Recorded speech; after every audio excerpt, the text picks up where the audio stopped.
We're not talking about a real end-of-life situation with Terry. She was a woman with a serious brain injury, and because of that had difficulty swallowing. And because of her difficulty with swallowing, she needed a feeding tube to administer her food and water. She was, relatively speaking, a physically healthy young woman who had a very serious brain injury. We still don't know what caused her to collapse that evening. I had saw her just a few hours earlier and she was perfectly fine. At first it was quite serious. We didn't know if Terry was going to live or die. She was cared for in the IC unit. Soon thereafter she was physically stable and started to receive aggressive rehabilitation therapy. During the first months of getting rehabilitation therapy she was improving.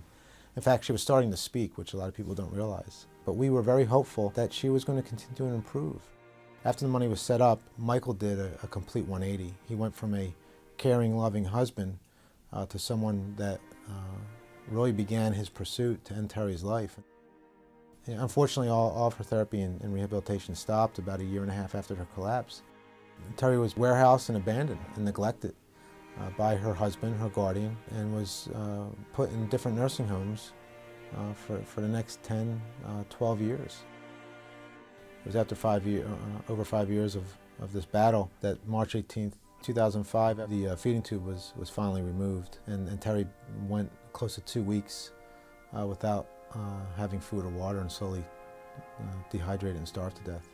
Terry was not in a persistent vegetative state. Open your eyes up.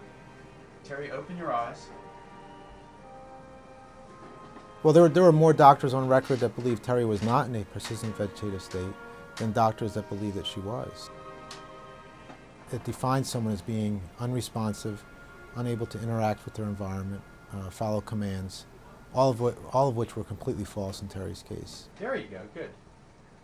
Good, good job, young lady, good job. This diagnosis, which incidentally has been found to be wrong upwards of 50% of the time, this diagnosis is used as a criteria to kill people like my sister if they're found to be in this type of condition.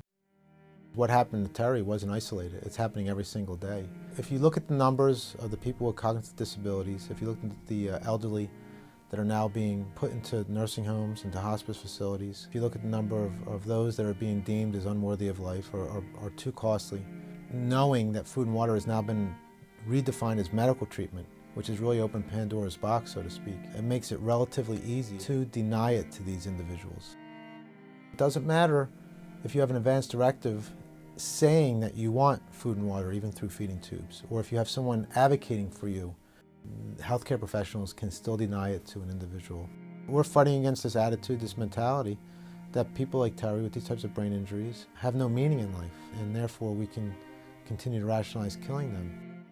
We now have a society that are making decisions based on their best interest, perhaps based on their bottom line, that are deciding to kill individuals. They are at the mercy of these ethics committees and these doctors, and their son or daughter will die if they don't look for help elsewhere, and that's where we come in. During the battle to save Terry's life, we recognized that there was really no organizations that were out there that were in a position of helping individuals or families when they have someone, a loved one, that is facing death by euthanasia. We focus on 3 things right now: awareness, education, and helping other families, getting directly involved in cases where families call us for help.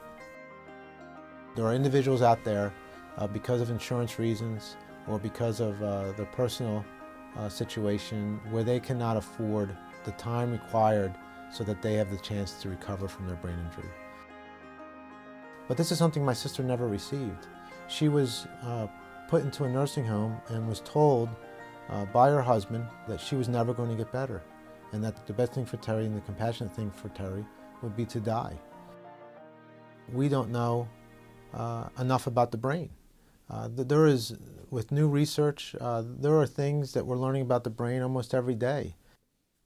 Brendan Flynn is really quite a remarkable story. Well, he was involved in a fatal car accident. Doctors felt there was no meaningful hope for recovery.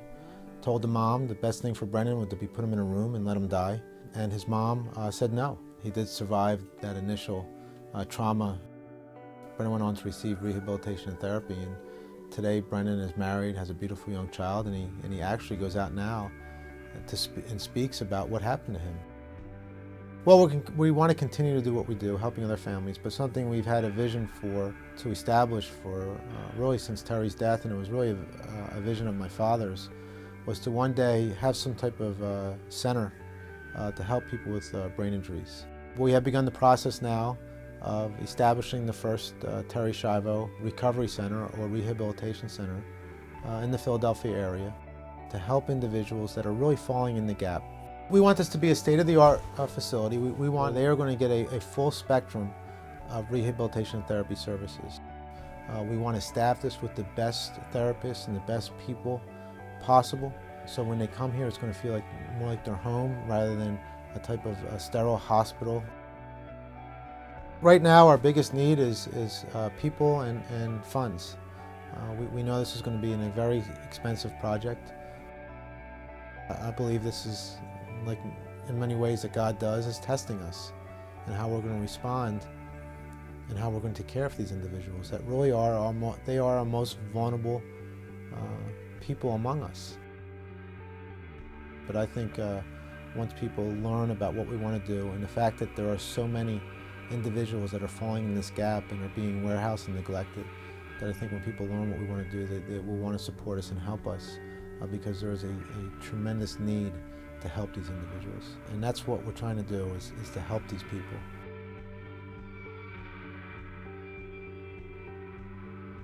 Again, to be put in a situation, it's such a blessing for us, but we don't take credit for any of this. It's only because of what Terry went through.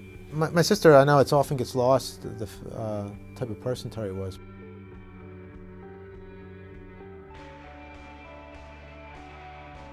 We were very close.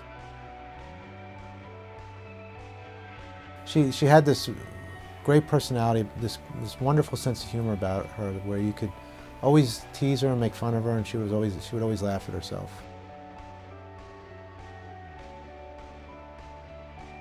And she was very close to her family, particularly her grandparents, and she was always very protective of her family.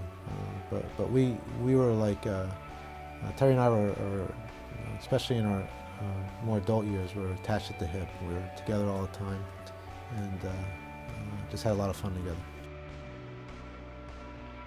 I always tell people, because they ask me what was Terry like, and I always tell people that have been supporting us that they would have been very proud of the person that they were fighting for.